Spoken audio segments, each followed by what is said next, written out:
रहमतुल्लाहि व बरकातहू। सुनन इब्न माजा का हदीस नंबर 2153। हज़रत उमर इब्न खत्ताब रज़ियल्लाहु अन्हु फरमाए, हुज़ूर ने फरमाए, जो हर रोज़ तिजारत करती है वही अनुग्रहशाली है, मगर जो गुदामजात करती है वो लानत वाला है। सुनान इब्ने मादार हादिस नम्बर হচ্ছে 2153। हज़रत उमर इब्ने खत्ताब রাদিয়াল্লাহু আনহু থেকে বর্ণিত। তিনি বর্ণনা যে প্রিয় নবী রাসূল সাল্লাল্লাহু আলাইহি ওয়াসাল্লাম বলেছেন যে প্রতিদিন ব্যবসা করে সে অনুগ্রহের পাত্র, কিন্তু যে গুদামজাত করে সে অভিশপ্ত। হাদিস ইবনে মাজাহ। ব্যাখ্যা, নবী সাল্লাল্লাহু কী বলেছেন? মুসলিম যাই হোক,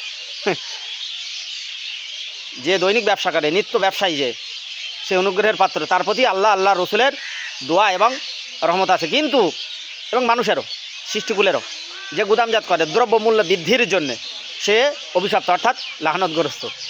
আল্লাহ রসুল এবং সমগ্র সৃষ্টি জগৎ তার প্রতি লাহনত করে। যেমন 10 টাকার মিল 100 টাকা, 500 টাকার জিনিস 5,000 টাকা করে দেয়, রাতারাতি আলুর দাম বাড়িয়ে দেয়, রাতারাতি পেঁয়াজের দাম বাড়িয়ে দেয় যদি 2 দিন গাড়ি বন্ধ হয়ে যায়। এরকম যারা করে এবং যারা বাৎসরিক 1 বছর 2 বছর যাবত ব্যবসা করে, বাদি করে, গুদামজাত করে, তারা অভিশপ্ত। প্রিয় নবী রাসূল সাল্লাল্লাহু আলাইহি ওয়াসাল্লাম বলেছেন, আমি বলিনি।